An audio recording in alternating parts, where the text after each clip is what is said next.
नमस्कार दोस्तों, मैं गोविंद फिर से आपको स्वागत करता हूं आपका अपने चैनल नॉलेज एंड इन्फॉर्मेशन पे। जैसा कि मैंने पिछले वीडियो में आपको बताया था कि कैसे बिहार के ज़मीन की डिटेल्स और कवाला आप निकालते हो। खासकर कवाला के बारे में मैंने बात करी थी। कवाला का मतलब होता है आपके रजिस्ट्रेशन के डॉक्यूमेंट्स, मतलब आपने जो ज़मीन रजिस्ट्री करवा रखी है, जो आपकी ज़मीन का रजिस्ट्रेशन हो चुका है, उसके डॉक्यूमेंट्स, जिसको हम कवाला बोलते हैं। तो कवाला 1940 से लेके 1950 से लेके मतलब एक मैं सर्टेन ईस्वी नहीं बता पाऊँगा, बहुत पहले से लेकर अब तक का जो सारी डिटेल्स हैं इसके बारे में मैंने वीडियो बनाया था। काफ़ी कमेंट्स भी आए थे और ये जो वीडियो मेरा है, ये वीडियो है कि अपने खाता को कैसे देखते हो, अपने ज़मीन के बारे में आपको जानकारी कैसे मिलती है कि मेरा भी ज़मीन है और मेरा ज़मीन है तो आखिर ज़मीन है कहाँ। अपने खाता, खेसरा विवरण और प्लॉट संख्या से कैसे पता करते हो। तो सबसे पहले आपको क्या करना पड़ेगा अपने खाता वगैरह को देखने के लिए। ये कवाला से रिलेटेड वीडियो नहीं है, आपको सिंपली क्या क्या होगा ये मैं बताऊंगा। तो आपको करना क्या है, बिहार लैंड रिकॉर्ड आपको गूगल में डालना पड़ेगा। यहाँ आपको पहला ऑप्शन आ जाता है, इस पर क्लिक करोगे तो ये चीज़ मैं आपको बिल्कुल लिंक के डिस्क्रिप्शन में दे दूँगा कि कैसे आप लैंड की डिटेल्स चेक करते हो। तो यहाँ बहुत सारे ऑप्शंस आ जाते हैं।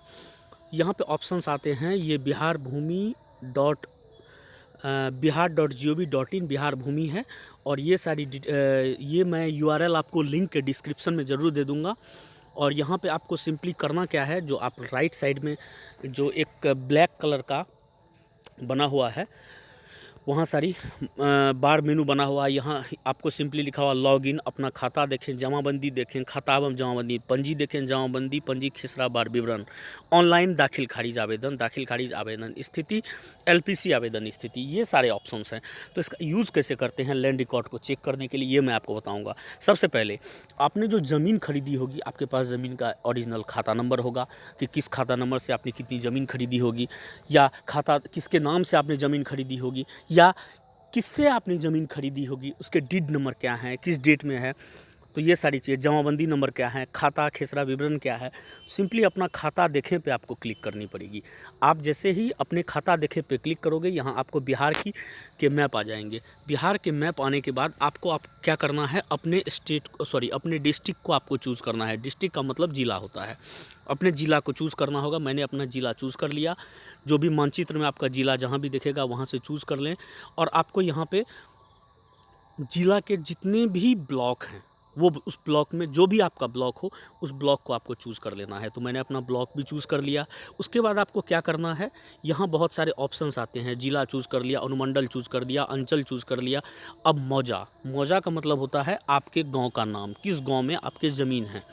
तो आप उस अपने गांव के नाम के ऑप्शन पे चेक करोगे। सपोज आपके गांव का नाम यदि अ आ इ उ जो भी है इससे स्टार्ट होता है, तो मेरे गांव का नाम प है, प से स्टार्ट होता है, तो मैंने प पे क्लिक किया। तो मेरे गांव का यहाँ नाम आ जाएगा, मौजा का नाम। जो भी आपके भी इस टाइप के आएंगे तो आप इस ऑप्शन पे क्लिक कर लोगे और आपको सिंपली अपने ऑप्शन पे क्लिक कर लेनी है। जैसे ही आप ऑप्शन पे क्लिक करोगे तो आपके गांव के नाम पे क्लिक करते हो तो यहाँ पे आपको कुछ डिटेल्स आ जाएगी। जैसे पहला ऑप्शन आता है, मौजा के समस्त खातों को नामानुसार देखें। ये काफ़ी लेंदी प्रोसेस है, बहुत मेहनत करेगा। दूसरा है, मौजा के समस्त खातों को खेसरा संख्या के अनुसार देखें। ये भी काफ़ी टफ है, क्योंकि आपका मौजा में हज़ारों लाखों खाता खेसरा होता होगा। खाता संख्या से देखें, खेसरा संख्या से देखें, खाताधारी के नाम से देखें। 3 ऑप्शन जो है ये डिसेबल्ड है, आपको इसे इनेबल करना पड़ेगा यदि आप देखना चाहेंगे। तो यदि आपके पास खाता नंबर है, या खेसरा नंबर है, या खाताधारी के नाम से है, तो सिंपली आप तीनों चीज़ से चेक कर सकते हैं। मेरे पास खाता नंबर भी है, तो मैं यहाँ पे खाता नंबर संख्या से देखें, यहाँ पे क्लिक करूँगा और यहाँ पे मैं खाता नंबर डालता हूँ अपना 693, ठीक है। और यहाँ पे खाता देखें पे क्लिक कर दूँगा मैं। तो यहाँ 693 में जो भी खाता है उसके डिटेल्स आ जाएंगे। यहाँ पे लिखा हुआ है जिला का नाम, अनुमंडल, अंचल, मौजा। रैयतधारी का नाम आ जाता है, पिता पति का नाम आ जाता है, खाता संख्या उसमें 4 खेसरा हैं। ये आपको ऑटोमेटिक खेसरा के बारे में जानकारी मिल जाएगी यदि आपका खाता आपको पता रहेगा। और अधिकार अभिलेख देखें पे आपको सिंपली क्लिक करना पड़ेगा। आपको यहाँ से सारी डिटेल्स आ जाएगी। ये कवाला नहीं है, ये बिल्कुल एक उसी टाइप का फॉर्मेट है जो कि आपको थोड़ी डिटेल्स और जानकारी के लिए आपको दी गई है। तो यहाँ से सारी डिटेल्स आ जाएगी कि आपके 693 में कितनी ज़मीन है, 1607 खेसरा में कितनी है, 1608 खेसरा में कितनी है।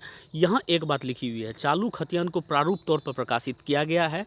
इस प्रारूप में टंकन या अन्य अशुद्धियाँ हो सकती है, हो सकता है गलत होगा। इसके लिए वर्तमान इसकी कानूनी मान्यता नहीं होगी। ऐसा यदि आप चाहेंगे कि इसका फ़ोटोस्टेट करा करके आप इसको यूज़ कर लें, ऐसा कुछ नहीं होगा। और इसके आधार पे कोई भी आप यदि दावा करते हो वो भी स्वीकार नहीं किया जाएगा।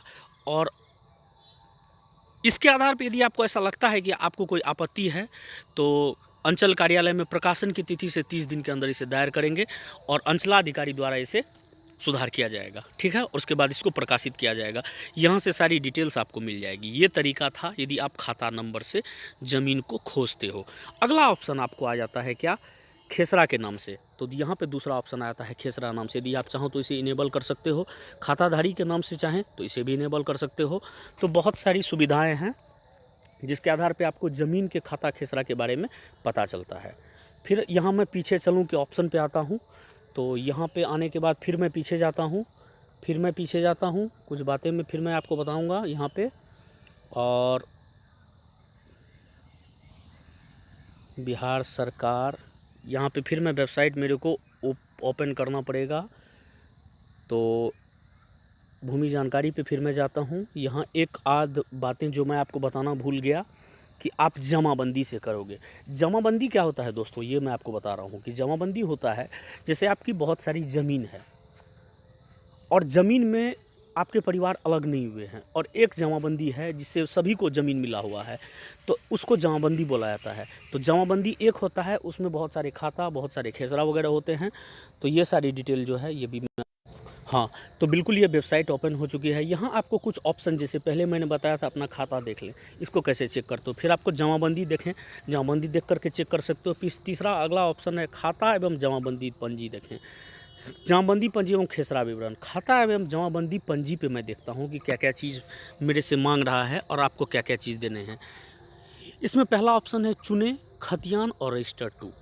खतियान का मतलब होता है कि वो ज़मीन जो आपकी पुश्तैनी है, आपने किसी से ख़रीदा नहीं है, वो पुश्तैनी ज़मीन होती है जो सर्वे में के बाद आपको खतियान दिया जाता है। यदि आपको खतियान निकालना है, खतियान पे क्लिक कर लें और रजिस्टर 2 चाहिए, रजिस्टर 2 कर लें। और सिंपली आपको अपने ज़िला को सेलेक्ट करने हैं, आपको अपने अंचल को सेलेक्ट करने हैं। यदि आप खतियान निकालना चाहते हैं तो आपको अपने सिंपली अंचल को चूज़ करने पड़ेंगे। तो अंचल को चूज़ मैं कर रहा हूँ अपने, और अपने हल्क को चूज़ करना। हल्क का मतलब होता है जो आपका ब्लॉक होता है, आप उसको चूज़ कर लें। मौजा को चूज़ कर लें, खाता नंबर और ज़मीन की किस्म, इसको चूज़ करके रजिस्टर 2 पे क्लिक कर लें।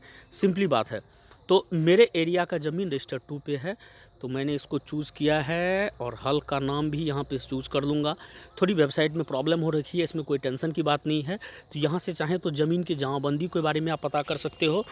और अगली ऑप्शन आ जाती है खाता एवं जमाबंदी पंजी, ये चीज़ मैंने बताया। जमाबंदी पंजी एवं खेसरा विवरण, आप चाहें तो इस ऑप्शन पे क्लिक करके भी कुछ जानकारी हासिल कर सकते हो। सेम यही इंटरफेस खुलता है।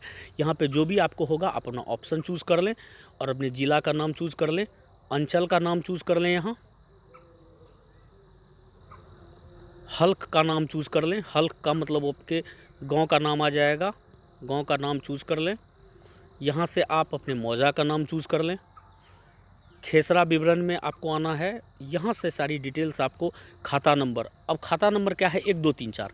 सपोज़ आपके खाता 500 600 कुछ भी है तो आप यहाँ से चूज़ कर लें 600। सपोज़ मेरे खाता का नंबर है 693 और खेसरा मेरा है 1606। मैंने इसको चूज़ करके रजिस्टर 2 पे क्लिक किया। जैसे ही मैं रजिस्टर 2 पे क्लिक करूँगा तो यहाँ मेरी डिटेल आ जाती है। और ये डिटेल क्या आ रहा है, यहाँ आप देख पा रहे होंगे। खाता नंबर, किसके नाम से प्लॉट है, क्या क्या आ रहा है, कब रजिस्टर्ड हुआ है, कितने पैसे हैं, कितना बाकी है, नक्शा देखना चाहें, ये सारी चीज़ें आ जाती है। ठीक है, तो ये सारी डिटेल्स आ जाती है जो कि मैंने अभी आपको बताया। तो दोस्तों, आप जो मेरे को कमेंट करते हो मेरे को अच्छा लगता है सुन के, अपनी प्रॉब्लम पूछते हो, अच्छा लगता है। पर उससे पहले मैं आपको ये बताऊंगा कि सारी बातें आपको वीडियो को देख के समझ के तो ही करनी चाहिए, तो अच्छा होता है। क्योंकि इससे क्या होता है कि सामने वाले भी इरिटेट नहीं होते, उन्हें भी कोई प्रॉब्लम नहीं होती है। ठीक है, तो जो तरीका मैंने बताया है उस तरीका को यूज़ करके आप चाहें तो सारी डिटेल्स आसानी से पा सकते हो। उम्मीद करूँगा कि वीडियो आपको अच्छा लगा होगा। वीडियो को लास्ट तक देखिए, हमारे चैनल को सब्सक्राइब करना ना भूलें दोस्तों। धन्यवाद।